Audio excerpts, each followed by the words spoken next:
Pelajar akan diminta untuk bergerak ya daripada lokaliti yang pertama di depan sana. Kemudian kita akan bergerak ke bahagian sana dan pelajar akan melihat semua cerapan-cerapan geologi yang ada di kawasan ini. Ini merupakan satu sikapan yang baiklah untuk formasi Semantan, di mana kita boleh lihat ada banyak sedimentary structures dan even kita boleh lihat adanya struktur-struktur seperti rendatan dan sebagainya ya. Pelapisan juga agak baik, jelas, dan pelajar boleh mengukur jurus dan kebiringan pelapisan di kawasan ini. Okay, Assalamualaikum warahmatullahi wabarakatuh dan selamat pagi. Hari ini merupakan hari yang kelima ya kita melakukan kerja lapangan secara berakam ini. Dan pagi ini kita ada dua lokaliti yang kita akan cuba selesaikan, iaitu di sini Temerloh, berdekatan dengan Sekolah Kebangsaan Seri Tualang, dan kemudian kita akan bergerak ke Lancang bergantung kepada keadaan banjir di sana macam mana. Okey, di lokaliti ini merupakan lokaliti yang terletak di Temerloh Pahang dan merupakan batuan sedimen ya. Kalau kita lihat dekat belakang saya ini merupakan lapisan-lapisan batuan sedimen ya. Jadi batuan sedimen ini adalah merupakan batuan yang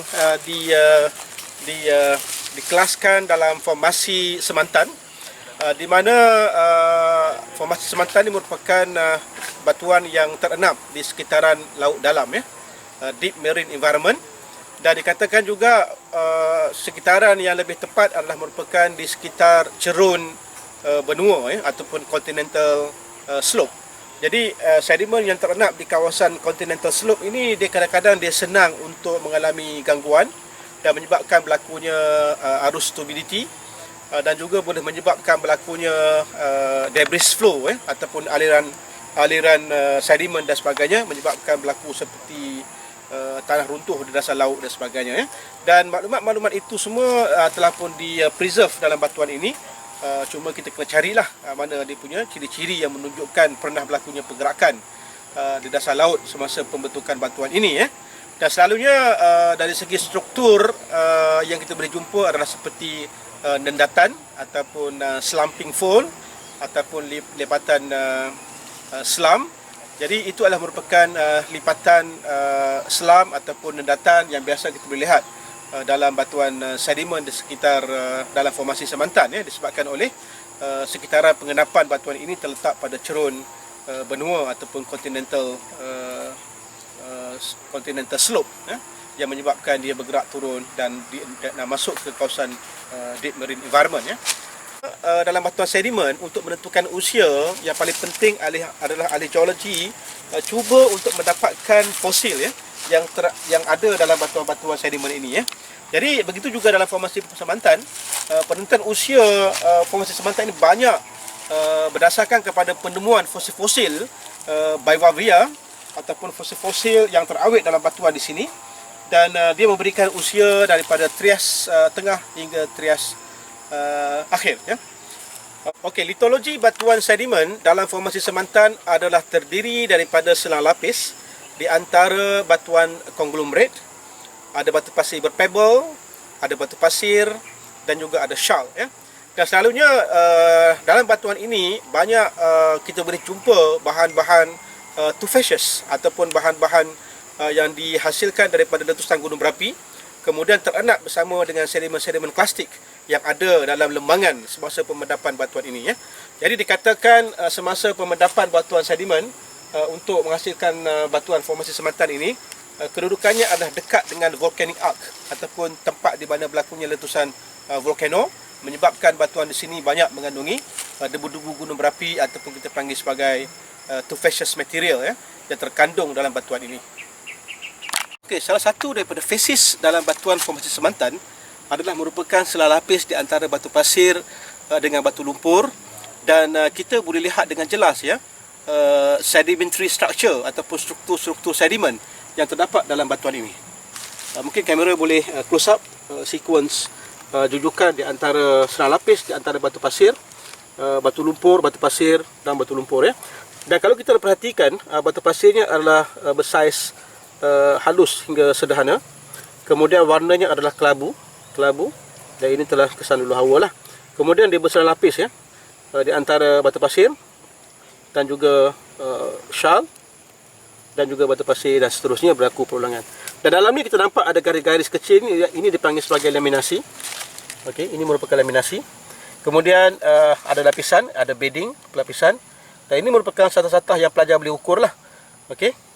Dan begitu juga dengan beberapa fitur-fitur sedimentary structure yang terawet baik dalam batuan ini. Contohnya yang ini menunjukkan kesan beban ya, ataupun load cast, dan diikuti dengan apa nama ni, kawasan yang tajam ini dipanggil sebagai flame structure ya. Ini menjadi penanda lah bahawasanya penghasilan batuan sedimen ini disebabkan oleh pergerakan arus yang kuat. Ini juga menunjukkan bukti ya, yang menunjukkan pergerakan arus semasa penghasilan batuan ini adalah merupakan arus yang kuat disebabkan oleh adanya flame structure ini. Okey, adanya flame structure dan ada rip-up class ya.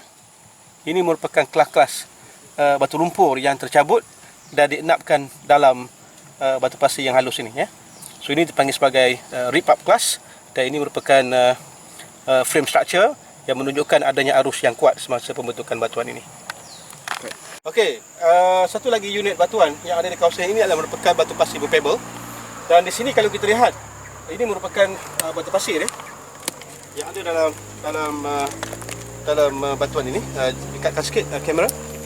Kemudian kita lihat bahawasanya batu pasir ini dia bersaiz agak kasar, sederhana hingga kasar. Terutamanya di sini kalau kita nampak dia bersaiz sederhana hingga kasar. Sini juga jelas. Mungkin saya boleh mengambil sedikit sampel untuk ditunjukkan pada pelajar. Okey, kita lihat ini merupakan contoh batu pasirnya, bersaiz sederhana. Okey, walaupun telah pun terlalu hawa. Okey. Kemudian di sini juga kalau kita lihat adanya pebble. Ada banyak pebble. Okey, yang menunjukkan ini merupakan batu pasir yang berpebble. Ini contoh pebble. Okey, mungkin saya boleh keluarkan pebble ni. Okey, ini merupakan pebble yang terdapat dalam batu pasir berpebble dalam kawasan ini. Ini juga merupakan pebble dan bentuknya adalah bentuk yang angular ataupun mungkin subangular, menunjukkan pemendapannya datang daripada jarak yang sangat dekat lah. Okay. Ini juga merupakan satu kelas ataupun pebble kelas ya, dalam batu pasir berpebble yang berbentuk memanjang ini, okay, dan bersudut. Dan ada banyak lagi lah pebble yang you boleh tengok. Ini juga pebble, ini pebble, ini juga pebble. Jadi ini merupakan satu sequence batu pasir berpebble yang ada di dalam formasi Semantan. Ini contoh batu pasir yang kita jumpa di kawasan ini. Tadi kita jumpa batu pasir berpebble. Dan untuk batu pasir selalunya kita akan ukur berapa tebal dia ya. Kita ambil ukuran daripada ukuran mendatar ataupun sebuah berdarjah daripada satu perlipatan, dan kita boleh ukur dia punya ketebalan batu pasir tersebut. Dan kita boleh lihat dia punya saiz butiran dia. Okey, saiz butiran, warna, itu semua kita kena cerak lah. Okey. Jadi kalau kita lihat kepada batu pasir ni, lihat kepada saiz butiran dia, dia bersaiz halus hingga sederhana, dan warnanya adalah agak kemerahan disebabkan oleh lulu hawa lah. Tapi kalau batuan yang segar, dia lebih kepada warna kelabu kelabu gelap. Yang merah ni disebabkan oleh berlakunya lulu hawa ya. Okey.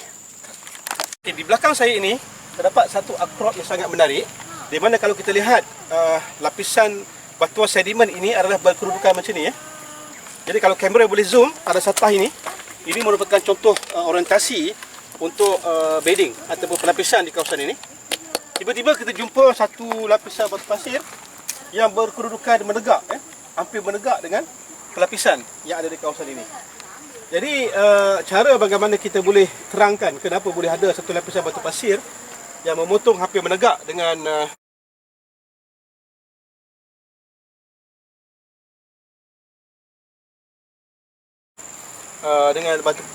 pelapisan yang biasa ini menunjukkan bahawasanya blok ini telah pun jatuh ya semasa pergerakan sedimen daripada kawasan yang tinggi ke kawasan yang rendah semasa berlakunya mass debris flow tu, maka dia akan menghasilkan blok-blok batu pasir dalam batuan sedimen yang lain So ini merupakan satu kejadian yang disebabkan oleh adanya pergerakan arus ataupun pergerakan mass flow semasa pergerakannya menuruni continental slope pada masa pembentukan batuan tersebut.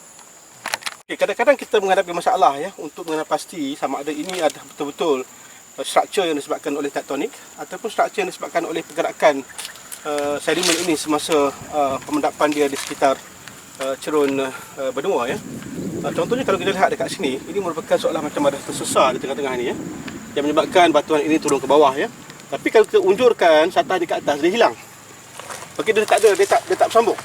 Menunjukkan blok ini merupakan blok yang mengalami gangguan semasa dia terenap, menyebabkan dia mengalami patahan ya.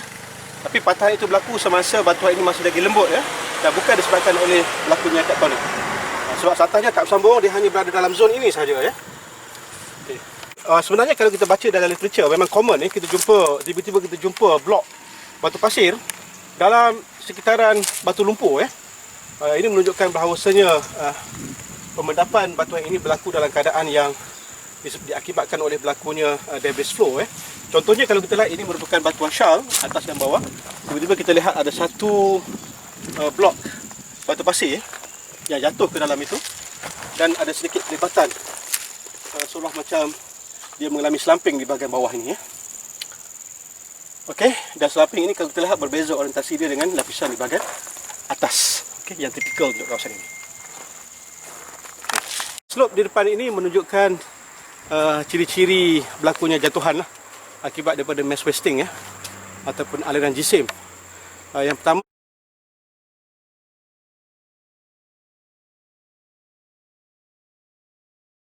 kalau kita lihat bedding di bawah tu agak mendatar. Kemudian ada blok batu pasir di tengah-tengah tu yang miring ke kanan ya, kita nampak ya. Kemudian di atas tu dia flat balik. Jadi sekuens itu merupakan sekuens di mana lapisan itu telah mengalami angkutan ataupun jatuhan ya. Kalau kita boleh lihat dekat sini, kita nampak ada lapisan selah lapis di antara batu pasir dengan shal. Batu pasir yang tertunjuk keluar dan ada shal yang warna hitam itu, dia intermediate. Dan kalau kita lihat kepada lapisan batu pasir yang berada di bawah itu, dia punya orientasinya adalah agak berbeza dengan ada di bahagian atas hujung sana. Seolah macam dia melengkung ke atas ya.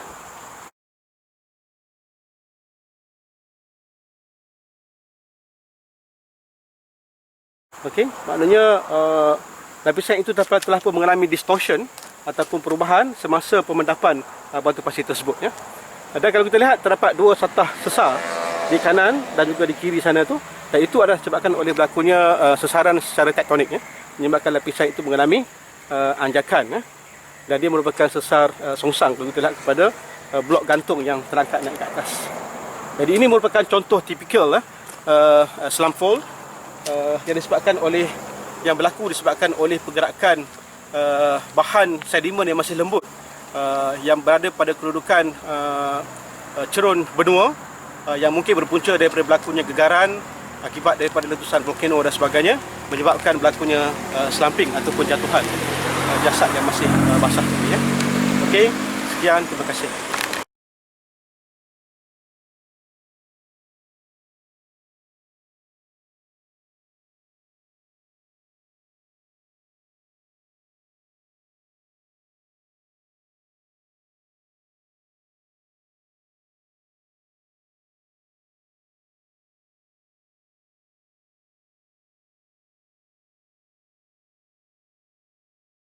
Sebagai ahli geologi, kadang-kadang kita terpaksa memanjat ke tempat-tempat yang tinggi macam ni.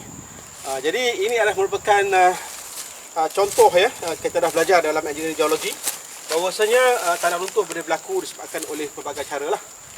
Jadi ini merupakan contoh potongan cerun di mana dia punya slope ataupun dia punya bedding adalah mengunjur ke arah struktur binaan yang kita buat ya. Jadi dia punya satah pelapisan ini dia dipping ataupun dia miring ke arah jalan ini. Jadi sebarang patahan, adanya perjumpaan ataupun persilangan di antara bedding dan juga kekal akan menyebabkan blok ini boleh tergelosor di atas satah pelapisan dan seterusnya dia bergerak ke bawah jalan. Okey. Ini blok yang jatuh ke bawah. Dia slide ataupun dia tergelincir di atas satah pelapisan. Kita nampak di belakang itu dia punya satah gelinciran dia.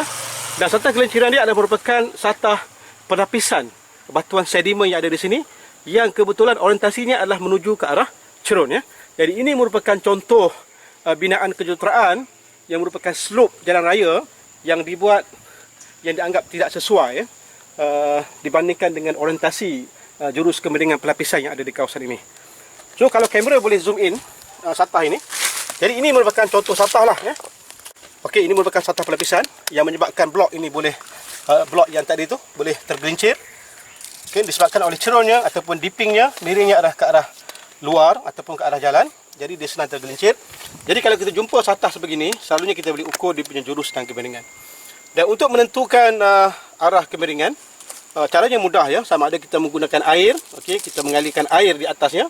Jadi tempat di mana air itu mengalir itu merupakan arah kemiringan ya. Okey, saya nak buat sikit eksperimen dekat sinilah ha. Kalau kita ambil air ni dan kita curahkan di atas satah ini. Okey, tempat di mana air itu mengalir itu adalah merupakan kemiringan dia, arah kemiringan dia. Itu miring. Jadi kalau kita ada miring, kita dah tahu dia punya miring, maka kita tahu dia punya strike dengan menggunakan hukum tangan kiri, okey. Dan kita tahu ini dia punya kemiringan dan ini merupakan dia punya jurus ataupun strike. Dan kita boleh ukurlah direction untuk strike dan juga untuk dip kita boleh ukur dia punya sudut. Okey.